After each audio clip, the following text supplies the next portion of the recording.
and we almost got like a Savannah cat, which if you haven't seen a G2 Savannah cat, it's a panther basically. Like you're inviting a leopard into your house at that point. I So want that. I see that's what and that was the problem with our relationship is both of us were like, that thing looks sick as hell. I want one. And we're just both like, all right, let's do my it. ridiculousness is like, I want a 52-inch TV. Sure, let's do it. Yeah, You're like, I want a panther. That's the relationship Tiger now. King.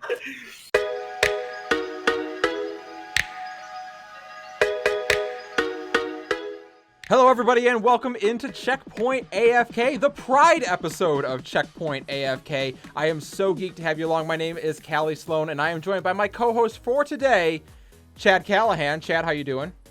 I'm ecstatic. I am so excited for today. It's going to be great. I'm so geeked for this. So, normally, you might notice, first of all, that you're not listening to Norris Howard.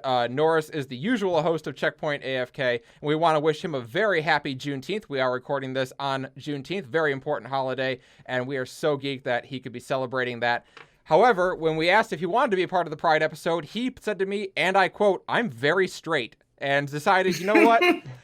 I'll leave it to you two, and you can get some guest hosts, and that'll be a good Pride episode. So speaking of guest hosts, I need to welcome some people to the show. First and foremost, I need to welcome Parker Hadley to the stream. Parker, how you doing? I'm doing great. How are you? I'm wonderful. I've been like amped for this episode all week. I cannot tell you, like, it's been the craziest week at work, but I've just been like, just got to get to Friday. Just got to get to Friday. Right. It's going to be great. Also joining I'm me. excited to be here. Very excited. So. Also joining me, we have Amanda Stevens. Amanda, how are you? I'm good. It's Juneteenth and my bank account keeps growing because guilty white people are just like filling my Venmo and PayPal, and it's the best day ever. That does sound like a great day. I never thought of that. That's so great. All right, we need a Pride Day that I can get that going on because I'm all about this. I'm ready for this.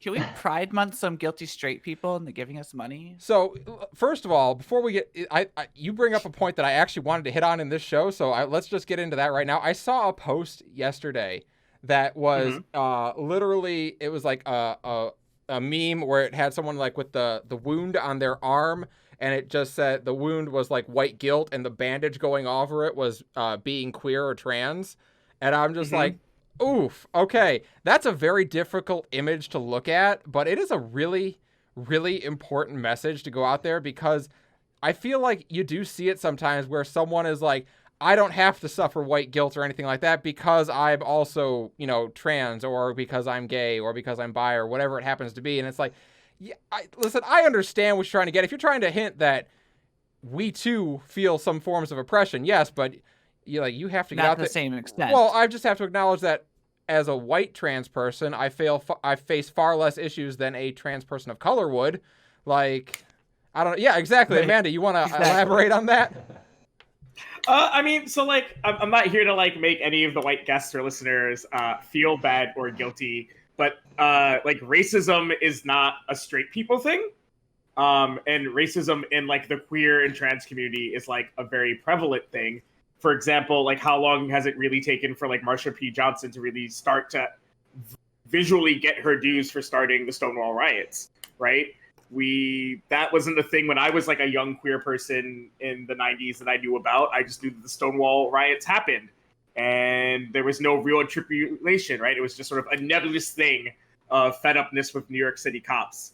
It wasn't until I got to my college years that I had ever even heard of Marsha. So like that in of itself shows you that like white people like to erase brown people. And I'm not saying all white people, but like nebulously white people like to erase the accomplishments of brown people. Look at all the people on Twitter yesterday losing their minds when they found out Beethoven was black. Right? Right. What? I didn't actually see that. I've been so busy, like I didn't even notice. Yeah, I saw that all over my timeline of people being like, "Wait, Beethoven was black?" And it's like, how did y'all not know that? Oh wait, all of you followers that are saying that are white. Okay. Yeah. Or like all the people that were like even like a more fair thing, right? Like the Tulsa massacre. When Watchmen, the HBO series started, a lot of people went, "Wait, what the fuck?" Yeah. Like, that was a really aggressive ending to a show, and then a bunch of people said, happened. And a bunch of white people went, nah, I would have heard about that in school. And I'm sitting there like, Yep, just like you heard about the Tuskegee experiments, right? Yep. Right? You've got it. Like, Right? There's Right? Totally. Yeah. way too much of history has been kind of rewritten to be a little more palatable. Yeah. So as we get into this episode, I do want to give everyone a chance to kind of introduce themselves and talk a little bit about what they've got going on. Chad, I'm actually going to let you start us off here. Oh yeah, you didn't see that coming, did you? Well, if anyone, I guess it's anyone who's new to the channel, we're doing a lot. Can I give some away, Callie? I don't know. Can I give away some of what we're doing the upcoming month? I would say not yet. I would say all right. July is going to be the biggest month we've ever had. Let's put it that way. And I am ready and not ready at the same time. So I'm excited to like kind of kick things off. And like, if you think this is the last time we're going to do Pride anything, you're kidding. Like for this, not even just this month. There's a lot of stuff coming up. So that's what we've been doing without being able to say anything. Yeah. Just if you're interested in Checkpoint stuff, stay tuned because July is going to be unlike anything you've ever seen out of us. I promise you that. Yeah. Parker, thank you so much for joining us today. Tell us a little bit about yourself and what you got going on. Yeah, sure. So I've been streaming on Twitch for about 2 years now. Started as a hobby, just kind of with my sister. We want to play games together online with some friends, and it turned into this. I've been doing it for a while, and some stuff going on though. I'm getting married to my longtime fiance. Congratulations! In about 3 weeks, which I'm so excited for. His name is Alex. We're very open and honest about our lives for a lot of reasons, but so everybody kind of already knows who he is, at least from my stream, and we've been able to. I don't know. It's been a lot of fun. It's been crazy with all the COVID stuff going on and just kind of the world just being a mess in a lot of ways. Planning a wedding right now, don't recommend it ever during a pandemic. But I can relate to that. My fiance and I are supposed to be getting married in October, so yeah, we know. Funny thing is, I was literally looking at your save the date, Callie, and I was like, I should check to see if that's still happening. We're probably going to be pushing it back because everyone's saying there's going to be a round 2 of the pandemic around then, and it's like, oh, we should probably just push it back now. Why wait? It's so hard. Yeah. It's so hard to know what to do because you just can't predict very easily. And it's also, of course, up to like your personal preference. Like some people prefer to have smaller weddings, and that's fine. Like if you want to do that, then having a wedding during COVID is probably okay because you're probably not going to have that many people there anyways. Right. But I don't know. It's had its advantages too. Being able to tell people that they can't come because of COVID has been a nice excuse. So it's been a nice, refreshing thing for us, but also a bad thing. So but just don't have a wedding during a pandemic if you can. Yeah, if you have the option, go ahead and take a hard pass on that one. I'm pretty sure everyone technically has the option. Yeah, it's a serious thing. I mean, if we hadn't have planned our wedding a year ago and got engaged over a year ago, we wouldn't have done it during this time for sure. Yeah, right. But that's about it. I mean, as far as streaming goes, I'm front paging for Pride Month on Tuesday next week, which I'm really excited for. So if you're listening on the podcast, that would be Tuesday the 23rd. What time is that? It will be at 8 a.m. Pacific. So God, 11 p.m. 11 a.m. 11. EST. Yeah. Thank you. Yeah. I'm an East Coaster who works with the West Coast very frequently. So we do, and I still suck at it. I feel like that's a consistent thing, and then I'm just like stuck in the middle of Mountain Daylight Time, and I just that's what I was wondering. Never know what time zone to go by. So because I looked up Utah time because I was like, I'm pretty sure it's Mountain Time, and I looked it up and I sent you like a time, and then you're like, you put on your Twitter that PST, and I was like, ooh. Yeah, that's the thing. I always feel like I have to translate to either PST or EST because that's just kind of what the standard is, I guess. Right. So the middle of the country doesn't matter. Don't worry about it. Exactly. Yeah. It's mostly corn, anyways. So it's fine. Yeah. Pretty much. It's like Chicago and then Houston, and that's pretty much it. Yeah. Yep. So also joining us, we have Amanda. Amanda, welcome to the show. Tell us a little bit about yourself and what you got going on. Hi, so I'm Amanda Stevens. I've been an esports content creator for the last 5 years. I also wear a bunch of other hats in esports. I work as a media trainer and a diversity trainer, most recently working with Cloud9 on their Pride initiative. So all the Pride merch that you have seen from Cloud9, if you are into esports, I had a hand in that. That's why the flag on our shirt is the all-inclusive flag and not just standard rainbows. Because, if you're not going to make multiple merch for all the identities, maybe you should just have a broader spectrum on your flag. Recently, I raised $10,200 for Trans Lifeline doing a Street Fighter V tournament.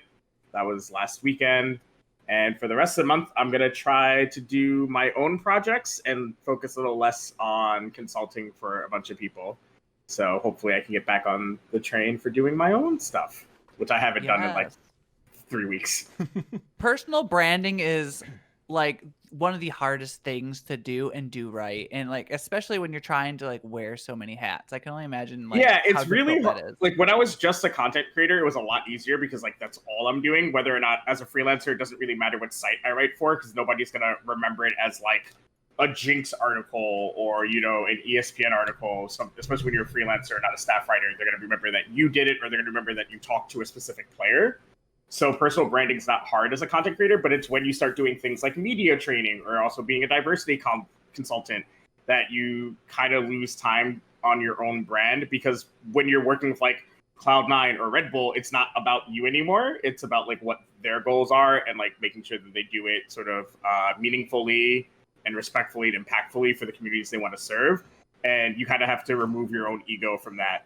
And so you kind of fall out of your own personal brand thinking after a while because you're so busy working with other people's stuff.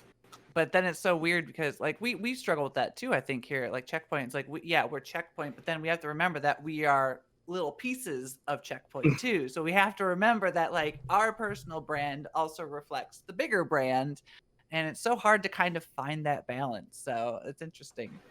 I feel like at some point they're going to be talking to me about my social media because I've just gotten to the point of like, I'm going to post whatever I want. If I can find like weird LGBTQ content, it's up there. I don't care what it says. But that fits the brand. I mean, even like if you look at our Checkpoint brand, like on our Twitter, like we've been pretty vocal these past few weeks and unapologetically. Oh yeah. Oh yeah. So I don't know. I think that still fits what we're doing personally. I don't know. Mm-hmm. So as we all get to know each other, I thought one of my favorite things about being out and being pretty vocal about my transition and what I'm going through is getting to share my story of like what coming out was like and what the whole experience has been, because there are so many people who remain in the closet today, either because they're not ready to come out for themselves or because they're not in a situation that really allows them to. And I mean, it's people like that I really kind of feel for, because I can't begin to stress how much healthier mentally I am today than I was 6 years ago. And so I thought, if we're willing to share, and obviously you can, of course, say no, but would you be interested in sharing what your coming out was like, what that process was like? Sure. I have a quick question. Sure.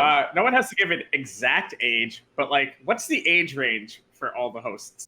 I'm 30, so I'll just go ahead and say I'm turning 30. Well, say I'm turning 31 next month, although it's also, technically speaking, Callie's 7th birthday next month, so I keep track of both. Nice. Yeah. Gotcha. I'm younger than Callie. Oh. Oh. Oh. You can host by yourself. Good Lord. I think I'm younger than you are younger. I believe you're I'm 27. Yes, so. you're younger than me. Because I'm turning 33. Because my coming out story dates me a lot. I think my experience might be a little bit different than some of the people both watching this and on the panel, because different time period. Mm-hmm. Like right. We try not to say that someone who's 27 and 33 aren't from different times because the age gap isn't that big, but like I grew up with different resources. Yeah, well, I mean, yeah, I was born in 87 and I didn't have Google until towards the like middle of high school. Mm-hmm. Right? Yeah, you had Ask Jeeves. I'd ask, which is actually part of how I tell my humorous coming out story, is by bringing up Ask Jeeves, and then a bunch of younger kids in college just go, "The fuck is Ask Jeeves?" And it's even better when I talk to middle schoolers because they just stare at me blankly. Yeah. Ooh. Yeah. I say things like MySpace, and they're like, "What?" And I'm like, Oh, okay. "It's like a worse Tumblr," and they're like, "Oh," and I'm like, "Yeah, it's kind of like Tumblr except worse." Yeah, can And you even imagine? Tumblr's kind of falling away. You know what Well, I mean? Like, ooh. Listen, Tumblr's been a cesspool for ages. Like, can you imagine having to describe a platform as worse Tumblr? But it was. Yes. Oh, that's just a stab in the gut. Honestly. Do you Like, love Tumblr? I loved Tumblr a long time ago. I barely missed the train of MySpace. I feel like that was like falling off as I like started actually getting into social media. So I knew of MySpace, but I never actually like was on the platform. I'll date myself harder. Jeffree Star wasn't a terrible piece of shit back when I was a kid. Oh. He was the edgy gender rebel on MySpace when I was a kid. Yeah. Yeah. So, yeah, I think that's an interesting way to start. We're all going to have very interesting stories about what our coming out was like. Because you're right, I came out in the Twitch era, which is very different than someone who came out prior to the Twitch era. So, anyone want to go first? I can go first. All Like, right. we'll do an alphabetical A, right? All so right. There you go. the two people have to fight with each other, and Parker gets to go last. I feel like Yeah. he's vibing with that. So for myself, I'm trans. I identify as a trans female. I'm also a lesbian. When I was trying to figure out how I felt, there wasn't a lot of trans representation in any media, without being the dead person on like a crime procedural show Yep. Ooh. or like a mistress, right? Like the like, oh, he's like dating like a trans hooker or something. Mhm. So the only real like trans representation that I had as a kid was April in Rent, Hedwig and the Angry Inch, and I think that's it. about if you it. like don't count Rocky Horror, right? So like when I was trying to figure out how I felt about my body, I didn't have a lot of resources. And like the joke I was making at the beginning of like, ask Jeeves. When you ask Jeeves, what does it feel to like not want a penis? You just get like a bunch of shemale porn, and that was fucking great. There wasn't a lot of language for trans people. I remember even getting like sneaking out of the library books aimed at like LGBT youth, Mhm. and like the T was like either not mentioned or like was a page. Right.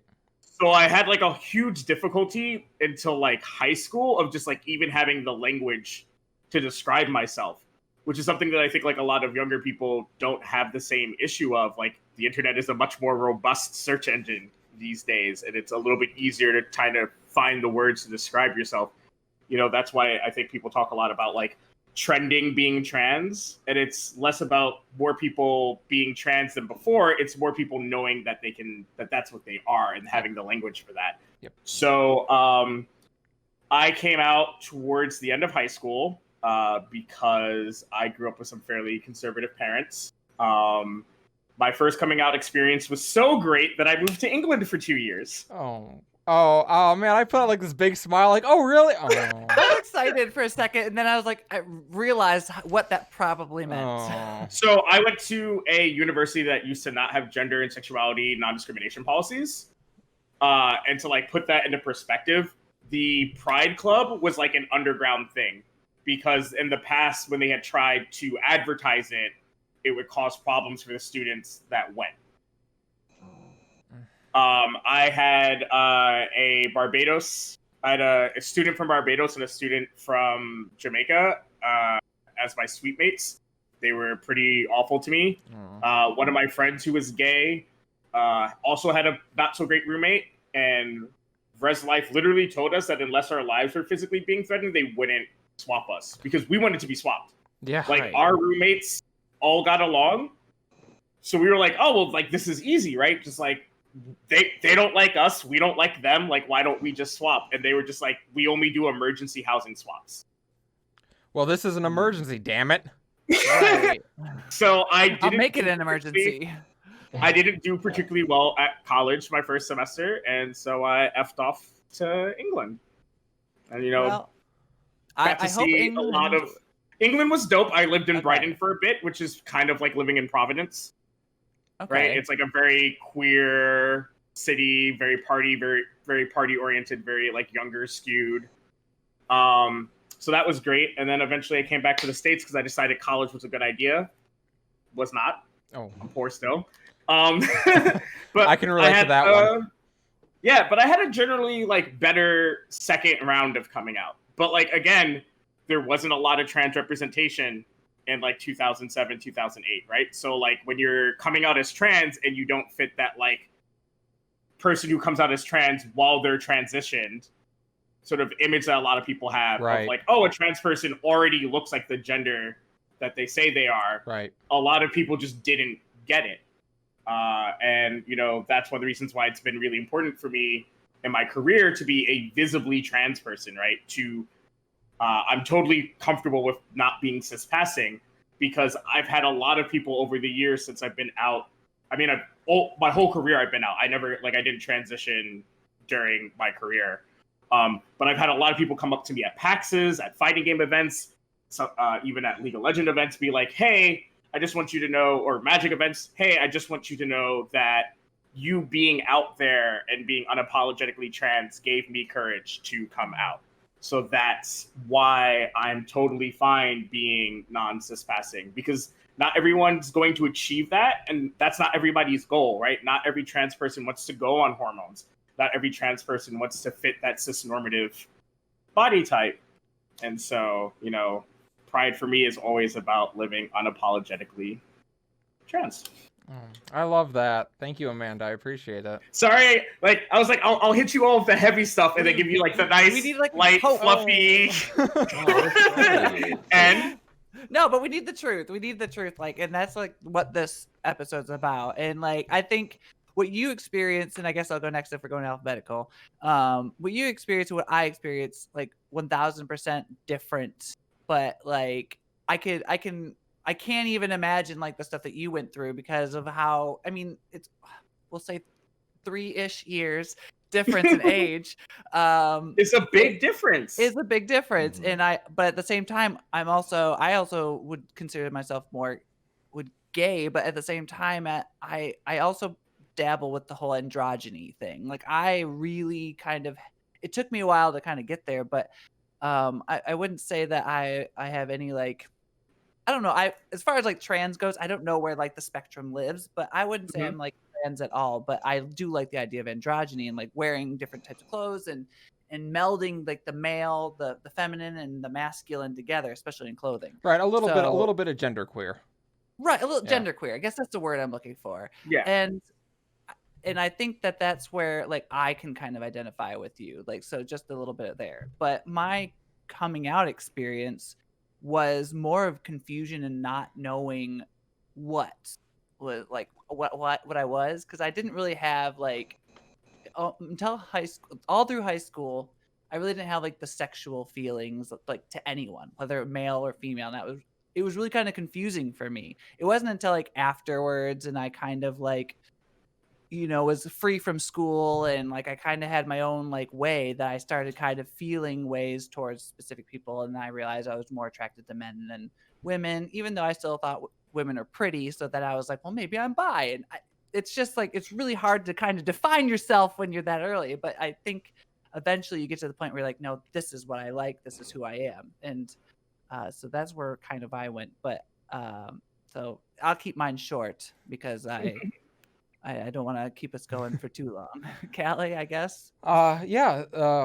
So first of all, I told this story on The Other Identity. So if you listen to all of our podcasts, I apologize. You've already heard this, but you know, Amanda, you know, I had a lot of the same things going through my high school years. Even I had no concept of what a transgendered person was or what that meant. And to that end, since I didn't know, I couldn't describe what was wrong when I looked in the mirror. When I looked in the mirror and I saw a stranger every day, I couldn't describe why it was a problem. And my parents quite reasonably went, yeah, you're a teenage boy going through puberty. Of course you don't like the way you look. No one does. And yeah. I mean, that's fairly valid. Well, I mean, it's like I don't bear my parents any ill will about that. That's probably what I would have said given my knowledge. And that's what I assumed was true. So I went to college. And I went and saw a therapist there because it wasn't getting any better. And my therapist told me, well, you're probably just having a difficult time adjusting to college. It'll pass. It's a phase. Well, it was not a phase. I'm going to tell you right now, it was not a phase. So it did not pass. Instead, I got very depressed and very suicidal for a while. And luckily for me, thank heaven, one of my close friends at the time basically blackmailed me and said, if you don't go see another therapist, I will show your parents the chat logs we have because I'm afraid you're going to do something terrible to yourself and I'll never forgive myself if that happens. And I cursed her out and called her a traitor and told her I hated her and did not talk to her for like a year. But she absolutely 100% saved my life, like with no doubt. Like the therapist that I went and saw, her daughter happened to be trans. And by the end of like our first session, she was like, I think I might have some concept of what you're feeling and what's going on with you. Let me know if this sounds right. And it was absolutely correct, everything she said after that. So I got the chance to come out not too long after I started seeing that therapist. It was on a Twitch stream one night when I was playing Final Fantasy 11 like a weirdo. Don't know why I was playing Final Fantasy 11, but it's a game that I loved, so I was playing it. And I just one night clicked my camera on in full makeup and full dress and just like, hi, I'm Callie. Nice to meet you all. And that was my coming out. It was one of my favorite. It's one of the happiest nights of my life. I'll never forget that night as long as I live. And even then, I didn't come out as trans. I came out as bigendered. And then a few years later, I switched to gender fluid. And it wasn't until just this year, about 6 months ago now, that I finally came out as trans and began my transition. Started taking HRT about 3 months ago. So that's my story. Good for you. That's awesome. Mm-hmm. Parker, your turn. All right. Well, I guess my story is a little bit unique because of my background more than anything. I kind of talked a little bit about it before the stream started, but I'm from Utah, and as many people associate with Utah, Mormons. I grew up Mormon. I was born into the church. Utah in and of itself is kind of a state that I consider to be a little bit behind the times as far as progressivism goes anyways. So you have that on top of the Mormon ideals and the Mormon lifestyle, and it really can cause a lot of problems for people like myself that are gay and that know they're gay growing up but can't be public and open about themselves. Right. So I grew up in the church. I love the church. I really do. There's a lot of issues with it, no doubt, but it is my roots. Like, I'm a very spiritual person at heart. I definitely consider myself Christian. But I served, I was a missionary for the church. I served a 2-year mission in Canada, Eastern Canada, in Nova Scotia and Newfoundland and New Brunswick. And that was when I was 19. And when I was 21, I came back from that mission. I served the full 2 years, and it was the hardest experience of my life. One of the most rewarding in a lot of ways, but it was extremely difficult. And I came back, and as most Mormon families are, when you get home from your service mission, it's kind of the next step in life is to get married and have a family and fulfill your eternal destiny, I guess would be the decent way to put it, is to have a family and have them have a family, and it's just this families. Like, Mormon church is all based around families. So basically, I got super depressed when I got back from mission because I knew I was gay, and I had really no previous experience before being 21 that let me manifest that and let me kind of experience that side of my life. Though my life wasn't like sad, and I wasn't like I've never like had depression. I was generally just always a happy person, but I knew there was this side of me that I wanted to explore for so long. But when I got back from my mission, and suddenly the next step in my like progression in life was to have a family, I got so depressed. For the span of like 2 or 3 months, I could not bring myself to like get out of bed. And I had never experienced anything like that before, because I knew that I was gay, and I knew that I wasn't going to go marry a woman and please my family and please my church and all this other stuff, because I couldn't do that. It was selfish. I saw it as selfish if I went and dated and married and had kids with a woman and then never ended up actually like being that invested in it because I wasn't interested in her. So I decided to get on Tinder, and I just explored my sexuality a little bit through that, and that's how I found my fiance. Was my first date from Tinder. Oh. Is now my fiance. So that 6 years later, fast forward 6 years after that first date, we're now engaged. So that's so cute. Yeah, that's funny. I'll admit this. Tinder is how me and my boyfriend met 4 years ago. Oh. So it works sometimes. It does. it works sometimes. Yeah. So I felt very fortunate, and the whole coming out experience happened after I started dating my now fiance, Alex. I didn't officially come out until about 2 years ago, and I actually wrote a short story. I wrote a book to come out, and I posted it to my social medias, and I said, basically, hey, if anybody's interested in knowing more about me, read this book. And I didn't really post anything else about it. I just said, this is my coming out. And the people that cared about me and loved me, they read the book, they knew. And the people that didn't really care about me, they didn't. And it's just how it was. I wasn't extremely open about my sexuality and who I was until I really started getting on Twitch and exploring the atmosphere of Twitch and finding empowerment in the community of Twitch. So, yes, my coming out was hard, but at the same time, there was a lot of really great things that came from it, and I'm in a very good place now. So, that's wonderful. I love that story. And I think what's important to take away from these 4 stories that we just shared is they're all incredibly different. Not a one of them is alike. And that's the message that I would impart to anyone listening who might be in the closet and thinking about whether or not they want to come out, is you can ask a million different LGBTQ people what their story was, and no one's going to give you the same story. So if you're thinking in your mind, oh God, if I do it, this is going to happen, you don't know that. You don't know what it's going to be. I thought maybe the last thing that we could do is all share a piece of advice to someone who is still in the closet and is considering whether or not they want to come out. I'll lead with that, because one that I've told people since my first time, since I came out, was you're going to learn who your friends are, whether you like it or not. Your friends will stick by you, but you're going to learn who your friends are. And it's going to be a little painful. To piggyback off that one, but I have a separate one, is if you have someone who you think is your ride or die, like your Rough Rider, I would tell them first, because like more than likely your Rough Rider isn't going to abandon you. Like 2 of my closest friends from, actually 3 of my friends from like 7th grade were the first 3 people that I told, and I came out, like right after high school, and they didn't flinch. Yeah. And like it made coming out to a bunch of other people like a lot easier, knowing that I had like this like ex-core people just like there with the safety net. Yeah. And like some coming outs were really bad and not great and really hurtful, and it was invaluable to have like those like handful of people that I could be like, hey, this is how it went, and we either went to like Starbucks or they were just there for me on this old thing called Skype. Okay, you can believe that. But so that's one thing that I want to say, that like piggyback off of what Callie said.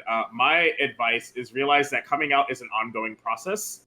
We're told in the media, like even through like, great movie Love, Simon, that it's this one big production of coming out and then everyone knows, and then you just kind of go on with the rest of your life. But like coming out is this ongoing process, and I'm proud to be trans and a lesbian now, but like I came out as trans and bisexual, and then I came out as trans and pansexual. Yep. And then I was genderqueer and pansexual, right? Yep. Don't lock yourself into whatever it is you finally decide to come out as. Sometimes you just have these words that you have, they fit this identity, and then you learn more about yourself, and don't feel like you're no longer authentic because, you realize you're not bi, you're pan, or, you're not trans, you're demi, you're bi-gender, right? Mm-hmm. Don't worry about the words, just take the first step. I think that's such a wonderful piece of advice because, yeah, like I say, I came out as bigender, then gender fluid, then trans before I finally got to where I am. And sometimes it is you just learn more about yourself as you go along and you go, oh, wait, maybe this makes more sense. Amanda, I got to ask, did you have the same thing I did where after I started telling like my closest friends first that I was disappointed at how not a big deal it was to them? I was kind of like, oh, this is a little anticlimactic, actually. This is where the like very small distance in our age, I think, comes into play. Especially since you came out fairly recently and I came out 13 years ago. Right. Yeah, it was only 7 years for me. So like when I came out 13 years ago, it was kind of a big deal, right? Because I didn't present feminine really at all. My parents bought my clothes. I went to I'm from an upper middle class family. I went to a private school. It was a small school, so like, you had jocks that were also like in chorus or in theater, so that like wasn't really a distinction. But like, I definitely had high school friends that took a blow. They said, "You're not that feminine. You're not, this. You're not that. Why not just be gay, right?" So I think the distance, right? I came out 6 years before you did. Mm-hmm. That's a really fair point because I remember telling my best friend and his reaction was literally like, "Yeah, that sounds about right. Okay." And I'm like, oh, "That's it? That's all you got for me?" He's like, "You're wearing a My Little Pony hoodie. Like, what do you want from me?" I'm like, "Okay, yeah, well, you know what? Fair point." I mean, like some of my really, really good friends knew because like I knew them from like theater camp or whatever. Right. On Long Island, that should have been the first clue. Theater camp. So I call it a theater camp, but it's called USDAN. On Long Island, we have this cultural arts camp. You can take theater, you can take computer graphics, you can take broadcast journalism. Like it's where all the misfit kids go to camp together. And so you'd have a major and a minor. So a major is something that you spend 2 hours a day at, and then a minor is what you spend an hour of your day doing. And so it was pretty easy to test the waters of like talking about my identity in a setting where it's like a bunch of other kids who were queer or queer aligned, right? Yeah. And that was before I went to high school. So those friends, they knew that I was queer-ish, right? Because I had a boyfriend at camp, and I also had a girlfriend at camp. So you got around, is what you're saying. A little, that's not the point of the story here. Sorry, that's what we took away. It might be a little bit. But so like those friends, it didn't, like I said, those were those core friends though, right? That when I finally had the words of I'm trans around like sophomore, junior year of high school, they didn't flinch because they knew that I was queer. So they were like, oh, this is the flavor of queer that you are, right? Because I never really came out as like gay or bi or anything. I just kind of lived nebulously as not straight. Okay. All right, Parker, do you have a piece of advice for someone who's sitting in the closet right now? Yeah, I mean, I think first things first, obviously, is try your best to not be ashamed of who you are. I think that was a big thing for me, was I was just so ashamed of who I knew I was that like I had this internal struggle that was unresolvable, and that is 100% not the case. Like, to be able to move forward with your life and your sexuality and all these things that you may be dealing with in your brain, take it at your own pace. Don't feel like just because you have people around you that are coming out, because I think it's a lot easier probably to come out now just because of world atmosphere than it ever has before. But even then, don't feel pressured to come out. Like, you need to come out when you're ready to talk, and you need to come out when you're ready to do it. And let it evolve over time. Just like Amanda said, let it evolve. Like, just embrace yourself as a human being. Say, I love myself. I love my sexuality, but ultimately, I can allow that to change. Not the love for myself, but the love for my sexuality can change, because there might be something else that will come up that suddenly you find yourself in a different situation, and you can't hate that. You can't hate that might happen. So I think to allow yourself to take the time that you need to come out, that's my number one tip, because I know too many people that have come out too soon. They haven't been ready. They haven't been ready for emotional backlash from their families. They haven't been ready for emotional backlash of losing friends. And it causes a lot of problems. And I think, I'm not trying to scare anybody from coming out. That's certainly not the case. But, like, it's hard. It really is. And you have to be emotionally ready for it. And the people that really care about you, those are the ones that are going to stick around to be with you.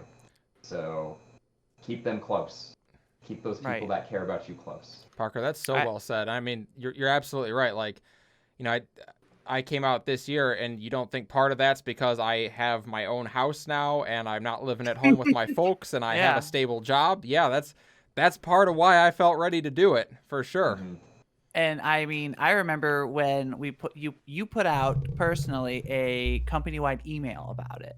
Oh, like, yeah. So it was a big deal. Like, it was. I mean, I emailed the whole cluster. Everyone was very supportive. Mm-hmm. Like, it was. So, I mean, you'll know when you're ready. And I actually want to piggyback off that a little bit, because actually I was going to say that, but luckily I have a backup.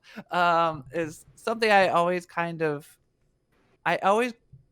caution. Again, I'm not scaring anybody, but I want to remind everybody to evaluate how safe you are first before coming out, because there are times and places, and it is 2020, but evaluate how safe you are and get yourself to a safe place, as in, like, when you have a place to go and you're not afraid of who might beat you up or something because of what you are, who you are. I guess that's kind of my advice, because there's been a couple times where I've seen people come out and then immediately it took a dark turn. So evaluate how safe you are. There's that rush of I'm here or fuck the world when you come out and it's going well, and sometimes you feel a little too whatever, and you make some bad decisions. Social media can kind of cloud that judgment a bit, because you see so many people talking about, like, I'm queer, I'm proud, and blah, and they're out and about, and they're out in, LA or San Francisco, and with pride, where, like, that's kind of expected. You see that a lot there. But, I don't, you're in a more rural area. It might not be the same necessarily. I'm not calling out any rural areas, because my boyfriend's literally from the buttfuck nowhere, Ohio. So, like, and they accepted him. But I'm just saying, like, just evaluate your safety and then make the decision. Yeah. All right. Can I say one thing really quick? Please. Just about. So, one thing that I've really noticed lately, that has kind of been a little bothersome for me, and it's I think it's no specific person, it's just kind of a mentality, and I think it's more of a conservative mentality, is bashing political correctness. And I think there's one thing that needs to be said about changing the mindset of political correctness to simply calling it, like, sensitivity and, like, acceptance. Like, if you're willing to, like, this goes back to me, like, losing friends and stuff too, is, like, they always felt like they had to be so, like, sensitive around me. And I think you have to develop a certain amount of defenses, but at the same to, like, people saying things incorrectly, like, as far as, like, people saying, like, oh, how's your girlfriend? And I'm like, I'm gay, I don't have a girlfriend. Like, that's not a big deal for me to say that, right? But some people, like, get really freaked out. It's like, oh, I wasn't politically correct about that. I think there needs to be a higher level of sensitivity and less of a level of fear of being not politically correct. Like, just be sensitive to people and their situations. And then if you say something wrong, be like, oh my gosh, I'm sorry I said that. Let's move on. Like, it's just understanding your ignorance. Just Twitter, understanding and being open to it. I talk about Twitter too. Like, there's just so much negativity surrounding everything. Like, get your heads out of your asses and just say, like, it's okay. Like, it's okay. Yeah. You're not being blatantly homophobic, transphobic, racist. It's okay to mess up once in a while. We're all learning together. So that's just something I had to say. I feel like with people coming out now, that's something that's important for people to know. Like, you need to be sensitive to other people's feelings, but not to the point of, like, getting mad and causing a ruckus half the time. So, I don't know. That's just my personal thing. Anyways, sorry. No, it's fine. Nope, you're fine. I mean, that's something I say to a lot of my clients when I work with them, because I give them what I call a free pass to be incorrect, because you can't learn if you don't know. Yep. Right. So if you say something that you don't know is wrong, then we can't unpack it. Right. As a diversity trainer, as a safe space coordinator, if we can't figure out what's wrong, then you're just going to keep feeling like you're walking on eggshells, and that's not from a place that you can learn from. So what you said is like very true. Is like, is it annoying to me when people like use wrong terminology about like my identity? Yeah. And you know what? I will also say that on my 13 years of this earth being an out trans woman, I can tell the difference between somebody who is ignorant and just doesn't know the right words versus someone who is actually trying to Hateful. be hateful. There's a difference between hate and ignorance. Yeah, my last thing on this topic is I have a book that I recommend to anyone who is thinking about coming out or is struggling with their identity, and it's called The Queer and Transgender Resilience Workbook. A friend of mine got it for me a couple years ago off of Amazon, and it's basically it's a workbook that helps you deal with things like microaggressions, figuring out language to talk about yourself, all these different tools to help you build up some of that resiliency that Parker's talking about, that will allow you to navigate a world that may not be so kind to you. And also, it's really good for building self-esteem and self-confidence in your queerness, in your transness, in your POC identity. So if if you feel like you're having trouble navigating those things, I highly recommend. What was that book called? It's called The Queer and Transgender Resilience Workbook. I will put it in our Discord chat, so that way they can put a link in the show notes. We'll link it on the post. I have friends. Yeah, I've had friends who recently came out as trans who are really dealing with like not being cis passing and like a lot of the backlash that comes from that. And I said, hey, y'all know me. I've been out for X years, and I learned a lot of stuff and a lot of tools from having this book. And so I recommended it to them, and it's helped a lot of them as well. So it's kind of not sponsored or anything. It's just a book that I think is right behind. It's a good resource. What you can't see over here is all of the books I use for work as a diversity trainer. So it's a lot of books on identity, politics, and stuff. And so this is, as you can see, it's a little beat up.